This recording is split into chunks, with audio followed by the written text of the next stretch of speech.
Bismillahirrahmanirrahim. Assalamualaikum warahmatullahi wabarakatuh. A'udzu billahi minasyaitonir rajim. Bismillahirrahmanirrahim. Alhamdulillahilladzi bi ni'matihi tatimmu shalihat wa bi fadlihi tatanazzalul khairat wal barakat wa bi tawfiqihi tatahaqaqul maqasid wal ghayat.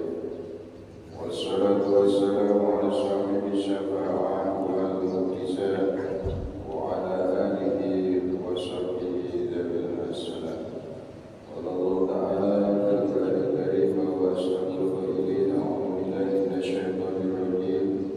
Bismillahirrahmanirrahim. Wal 'asri innal insana lafi khusr illa alladhina amanu wa 'amilus shalihat wa tawassaw bil haqqi wa tawassaw bis sabr. Amma ba'du, para bapak ibu, para saudara-saudara sekalian, jamaah salat subuh yang semoga senantiasa dirahmati dan diberkahi oleh Allah Subhanahu wa taala.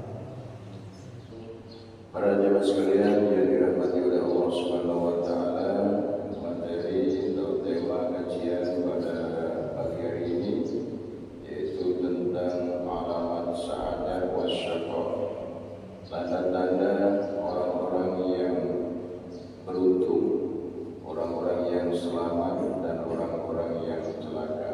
Dalam kehidupan ini manusia dibagi menjadi beberapa golongan. Pertama adalah golongan sa'idun fid dunya wa sa'idun fil akhirah.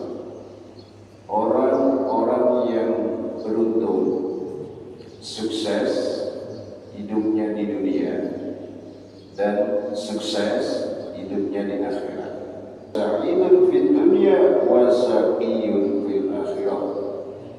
Di dunia beruntung, tetapi di akhirat masuk kategori orang yang celaka. Ini golongan yang kedua. Golongan yang ketiga adalah sa'iyun fid dunya wa sa'idun fil akhirah. Hidupnya di dunia kurang beruntung, tidak sukses, tetapi rajin beribadah, sabar menerima semua ujian-ujian yang diberikan oleh Allah Subhanahu wa taala. Dengan segala kekurangannya, menghadapi ujian dengan ketabahannya, kemiskinan tidak menghalangi mereka untuk beribadah kepada Allah Subhanahu wa taala. Penderitaan tidak mengurangi sedikit pun imannya kepada Allah Subhanahu wa taala. Maka orang-orang yang seperti inilah walaupun di dunia hidupnya kurang beruntung, tetapi mereka termasuk kategori orang-orang yang sa'idun fil akhirah. Di akhirat akan dimasukkan ke dalam surga Allah Subhanahu wa taala. Dan golongan yang keempat adalah sa'iyun fid dunya wa sa'iyun fil akhirah. Udahlah di dunia kurang beruntung, hidupnya susah,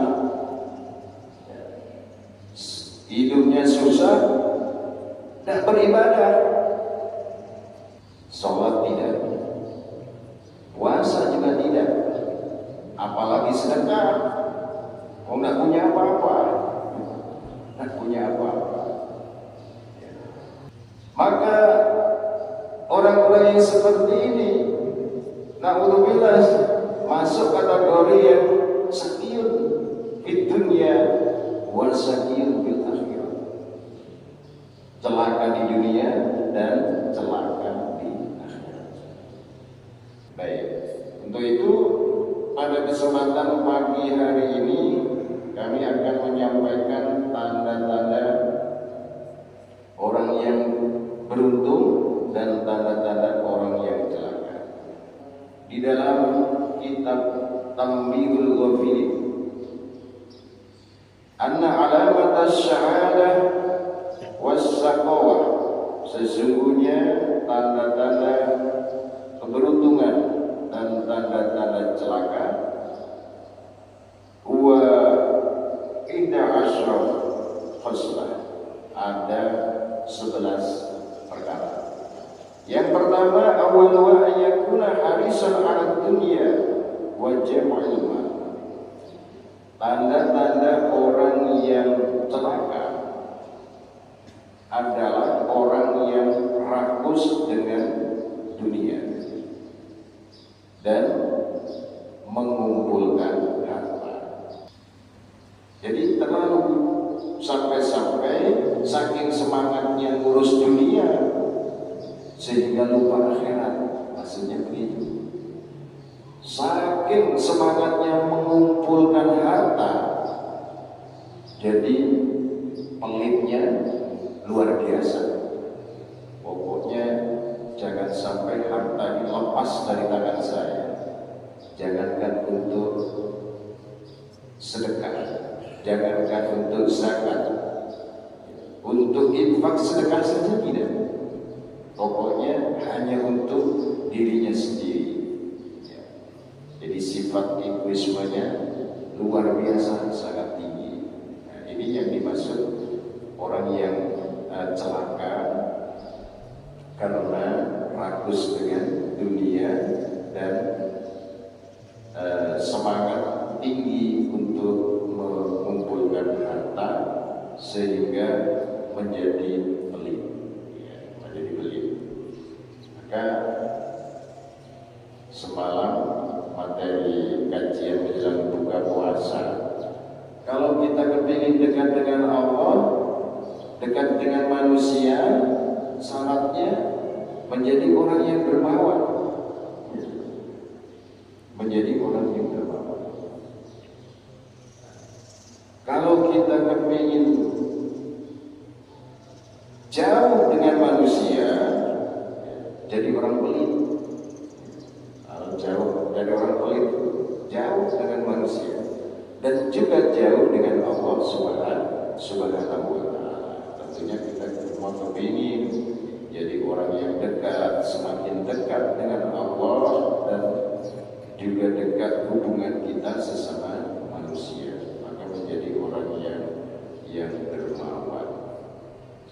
Saya ingat ketika saya berziarah Wali Songo di Jawa, di salah satu makam, insya Allah itu Sunan Muria. Di situ ada tulisan bahasa Jawa. Sampai sekarang masih ingat kalimatnya, panjang gitu.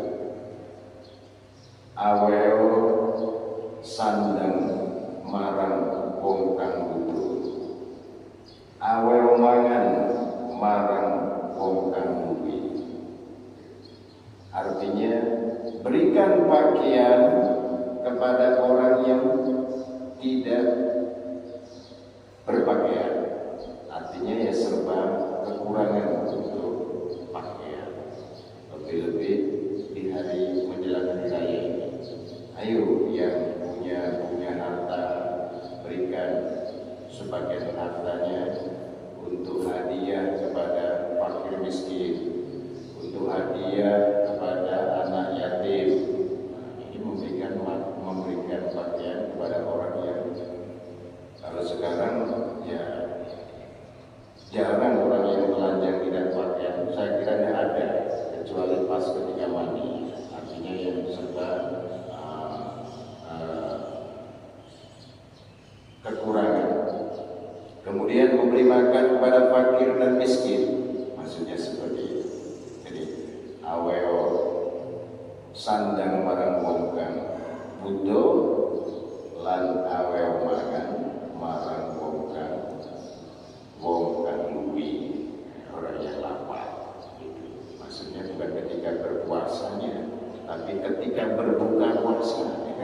Kalau orang puasa kan lapar, jangan ketika lapar itu dikasih makan, tapi Tapi ketika berbuka puasa baru kasih makan. Kalau ngasihnya pas puasa ya berupa bingkisan. Baik, yang kedua, asani an takuna himmatu fi syahawat. Tanda-tanda orang yang celaka yang kedua adalah tujuan hidupnya itu hanya untuk syahwat, untuk kesenangan belaka. Puas kalau punya harta yang banyak, tetapi tidak peduli hak-hak harta tersebut. As-salis ayyakuna fahasyan fil qawl miksar. Dan yang tanda-tanda yang ketiga adalah ucapannya bukan ucapan yang baik. Jadi tanda-tanda perkataannya bukan perkataan yang baik, kata-katanya selalu menyakitkan orang, kata-katanya selalu memfitnah orang dan lain sebagainya. Ini tanda-tanda. Kalau sudah begitu, mereka akan menjadi orang-orang yang celaka. Ar-rabi ayyakuna mutahawwinan bis-shalah.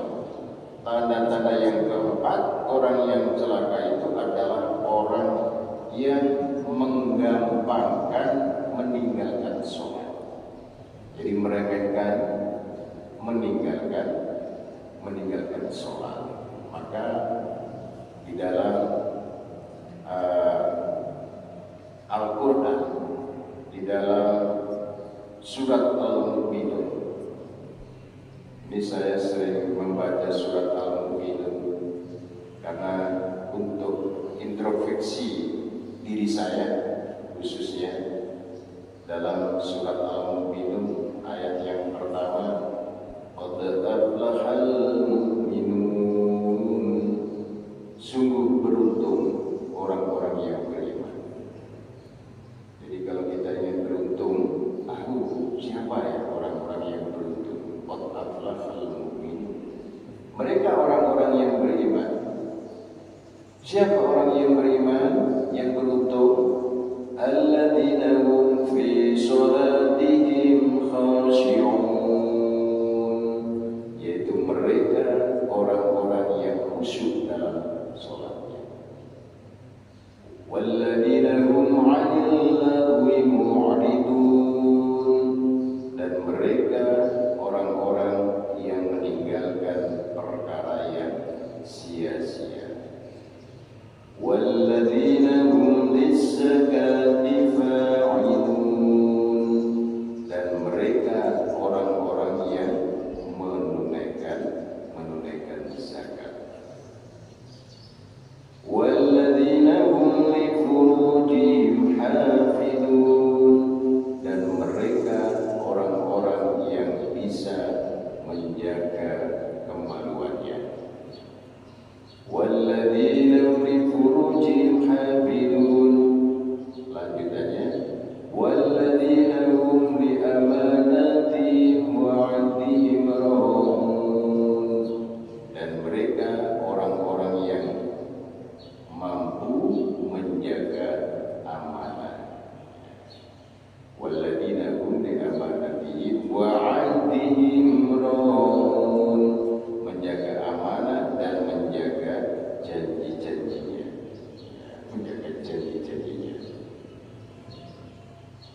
Terus kemudian walladzina hum 'ala sholawatihim yuhafidun, dan mereka orang-orang yang selalu menjaga sholatnya. Walladzina hum 'ala sholawatihim yuhafidun ulaika humul warisun, merekalah orang-orang yang akan mewarisi apa? Alladzina hum 'ala sholawatihim yuhafidun ulaika humul warisun alladzina yarisunal firdaus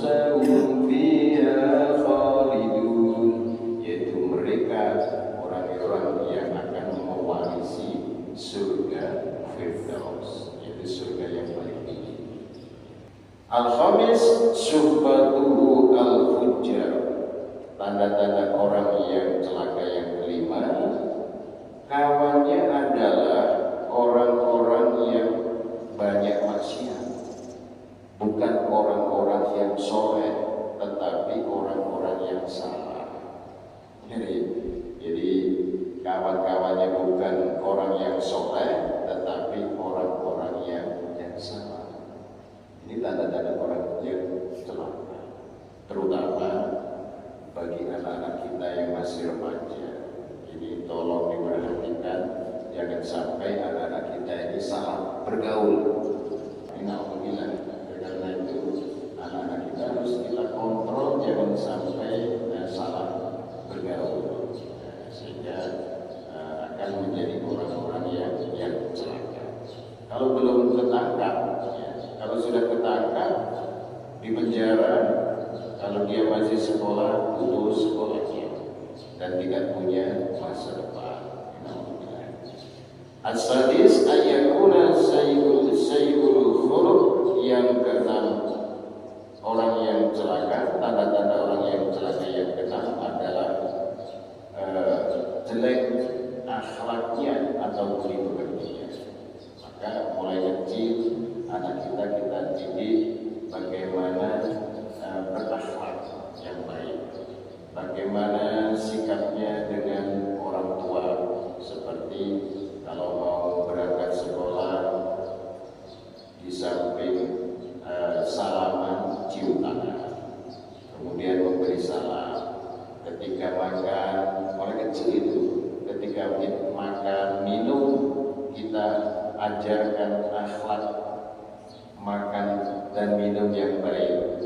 Jangan sampai makan dan minum memakai tangan kiri, karena tangan kiri itu makan minum dengan memakai tangan kiri itu seperti makannya setan. Jangan minum dengan berdiri, jangan kencing dengan berdiri, karena kencing dengan berdiri itu tidak diajarkan oleh Rasulullah dan lain sebagainya. Maka supaya anak-anak kita menjadi anak yang berakhlak baik. Untuk selanjutnya, as-sabi ayyakuna muhtalan fakhuran, tanda-tanda orang yang celaka yang ketujuh, ayyakuna muhtalan fakhuran, artinya sombong. Jadi dengan harta kekayaannya menjadi orang yang sombong, semuanya dianggap remeh. Dengan jabatannya yang tinggi, semuanya dianggap remeh. Dengan harta yang melimpah, semuanya dianggap di bawah semua. Pokoknya itu merupakan tanda-tanda orang yang celaka. As-samin ayyamna manfaatu 'anil nas, yang kedelapan, tidak bermanfaat bagi semua manusia. Jadi tidak ada memberikan manfaat sama sekali kepada sesama manusia. At-tasi ayyakuna qarul rahmah, dan yang ke-8 orang yang celaka adalah orang yang ke-9 orang yang celaka adalah sedikit sekali rasa kasih sayangnya. Jadi sangat tidak punya rasa kasih dan sayang. Al-ashir ayyakuna bakhilan, yang 10 orang yang celaka adalah orang yang bakhil, pelit, tidak punya rasa peduli kepada sesama. Al-hadi ashar ayyakuna nasiyan lil maut, wa innahu in kana dzakiran lil maut lam taqaw fi khoslatun min hadhihi khisal. Yang ke-11 adalah lupa dengan kematian. Orang kalau sudah lupa dengan mati, itu tanda-tanda orang yang celaka. Hanya ingat hidup saja, seolah-olah hidup ini selama-lamanya. Lupa akan sebuah kematian. Maka orang yang beruntung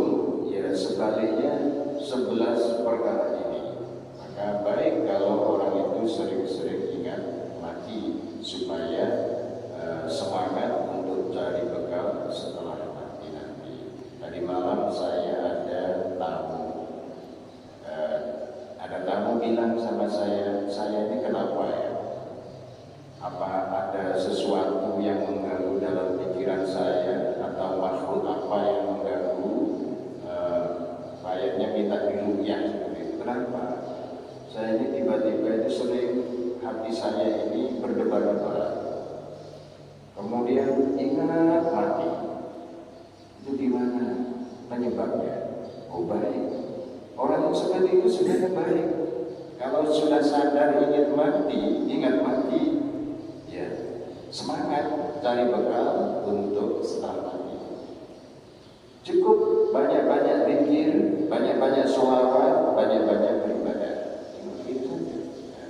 Yang celaka itu orang yang kalau sudah tidak ingat mati sama sekali. Seperti itu. Baik, mungkin karena waktu dan insya Allah sampai waktu Jumat nanti. Mungkin sebelum kami akhiri, inilah 11 perkara tanda-tanda orang yang celaka. Dan insya Allah di lain waktu kita lanjutkan dengan tanda-tanda orang yang beruntung. Baik, waktu kami kembalikan pada moderator. Baik, yang mau bertanya? Ya, saya. Hah? Oh, baik. Silakan. Anak hanya bapak di jeruk. Ya, silakan. Silakan. Assalamualaikum warahmatullahi wabarakatuh. Waalaikumsalam warahmatullahi wabarakatuh. Mohon izin Pak Kiai, izin bertanya. Tadi telah dijelaskan mengenai 4 ya. Pertama, sa'duna fid dunya, beruntung di dunia dan juga celaka di akhirat. Kemudian celaka di dunia, namun susah di dunia, namun beruntung di akhirat. Susah di dunia dan di akhirat, dan beruntung di dunia dan di akhirat. Kemudian mengenai tanda-tanda yang saya pertanyakan, yaitu mengenai 11 tanda-tanda itu, bagaimana jika dalam realitanya yang kami temui di lapangan, tanda yang kelima, subatul fujar, kawan-kawannya orang-orang yang banyak maksiat. Ya, betul. Itu yang mau saya pertanyakan, Pak. Yaitu ketika bagaimana untuk memposisikan diri ketika menghadapi teman-teman yang notabene ahli maksiat. Baik. Namun sebentar gemar bertobat dan mengajak dan melarang teman-temannya untuk ikut bermaksiat, Pak. Kemudian yang kedua, tadi juga disebutkan tanda-tandanya, yaitu orang yang sombong terhadap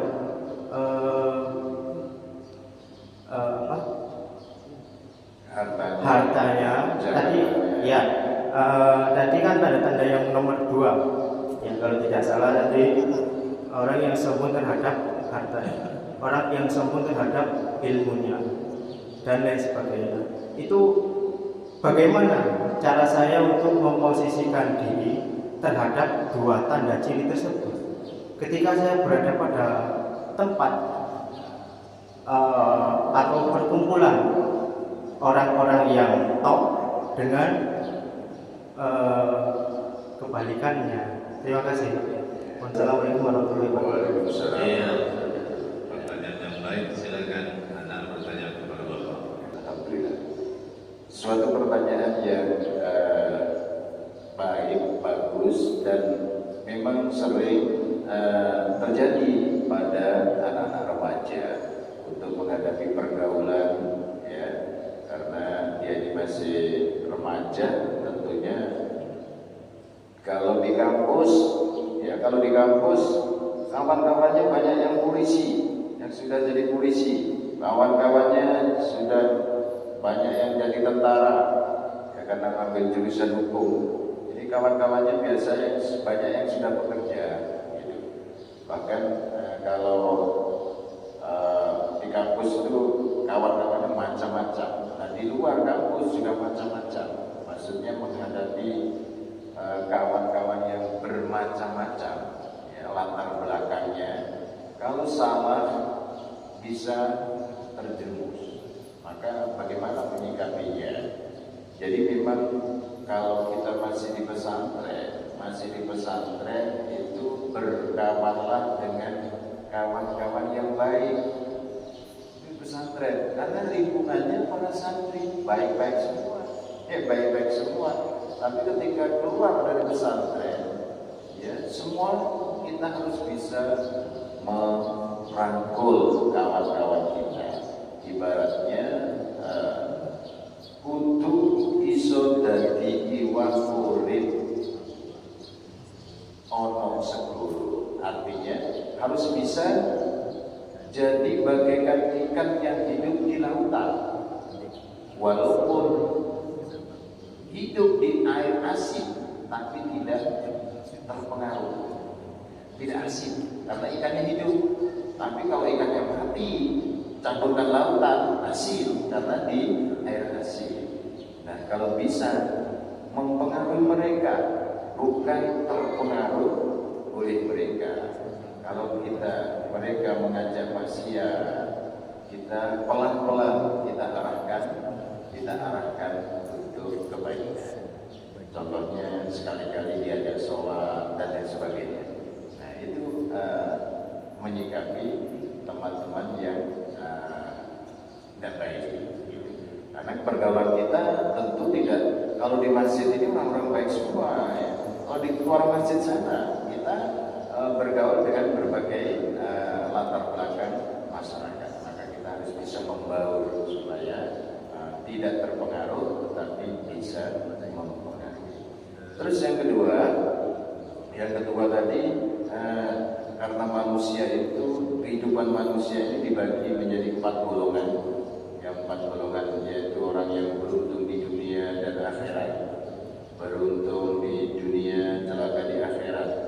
Celaka di dunia dan celaka di akhirat, atau salah satunya. Ya, maka salah satu tanda tadi yang kelima supaya tidak menjadi orang yang celaka, yaitu salah satunya adalah mukhtalan fakhura, yaitu orang yang gumedi, sombong dengan hartanya, jabatannya, dan ilmunya, bahkan dengan ilmunya. Lalu bagaimana untuk mengantisipasi rasa sombong tadi? Ketika kita menjadi orang kaya, kita harus melihat di atas kita. Kaya, satu desa paling kaya. Tapi kita berpikir, apakah saya satu kecamatan ini juga orang kaya? Apakah satu kabupaten ini saya masih orang terkaya? Begitu seterusnya. Kalaupun masih terkaya, satu kabupaten, bahkan satu provinsi se-Kalimantan Barat ini, apakah saya termasuk orang terkaya se-Indonesia? Se-Indonesia ya masih terkaya. Apakah juga masih terkaya sedunia ini? Maka kita harus, sekaya-kaya saya masih ada yang lebih kaya, sepinter-pinter saya masih ada yang lebih pinter. Di atas langit ada langit. Betul. Maka baik, mungkin seperti itu kurang lebihnya ya. Ya, terima kasih. Maka dengan dua pertanyaan waktu kita berakhir, namun sebelum mengakhiri dialog ini, ada penyampaian khusus dari Ketua Umum berkenaan dengan apa yang akan dilakukan di Sepurkan di Masjid Agung, dan kepadanya Pak Kiai siapa? Najrin. Sebelum menuju 2 menit Pak, insyaallah nyambung 2 menit aja. Kalau bisa 1 menit. Assalamualaikum warahmatullahi wabarakatuh. Saya ngajak Bapak Ibu semua ambil bagian dalam 10 hari akhir Ramadan. Di masjid kita ini insyaallah setiap malam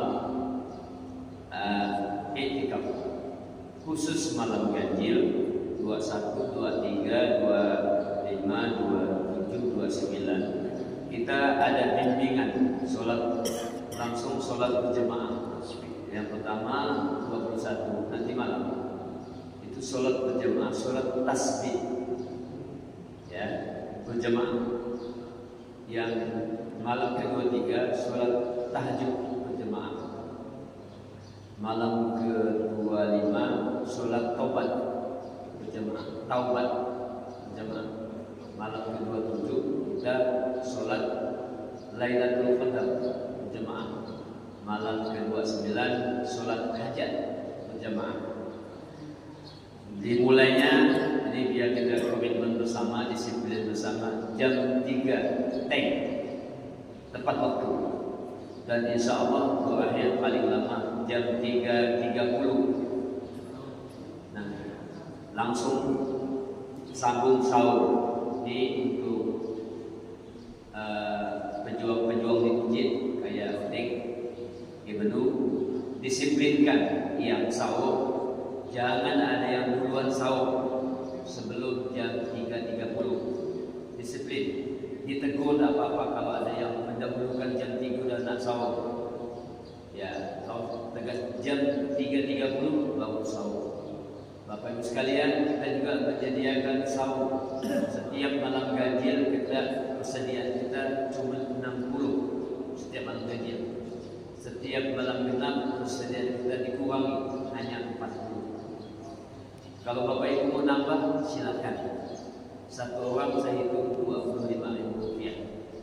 Lebih tinggi dari makan biji begal, makan bergizi MBG lagi tinggi. Kalau MBG cuma 10.000, ini 25.000. Ya, saya Bismillah kalau bantu Allah. Saya yakin ada saya hamba Allah yang akan membantu. Saya yakin, ya, walaupun belum cukup dananya, nanti ada saja hamba Allah. Ya, nanti akan saya sebutkan namanya, kita cikirkan dari Kiai. Nah, jadi seperti itu Bapak sekalian. Ayo ambil bagian, kemudian sosialisasikan program ini supaya Masjid Agung Usman Al-Fail makin makmur jemaahnya. Demikian, Assalamualaikum warahmatullahi wabarakatuh. Waalaikumsalam warahmatullahi wabarakatuh. Bapak sekalian yang berbahagia, akhir gimana Pak Haji Yusuf ingin bantu subuh ini, pagi ini adalah hari Kamis, insyaallah besok hari Jumat yang merupakan Al-Quran dan hadis, insyaallah kita selamat dunia dan akhirat. Kalau besok adalah hari Jumat, lusanya adalah hari Sabtu. Kalau keinginan kita selamat dunia akhirat, jangan lupakan sholat 5 waktu. Billahi taufiq wal hidayah. Assalamualaikum warahmatullahi wabarakatuh. Subhanallah wa bihamdika asyhadu an la ilaha illa anta astaghfiruka wa atubu ilaik. Wassalamualaikum warahmatullahi wabarakatuh. Allahumma shalli ala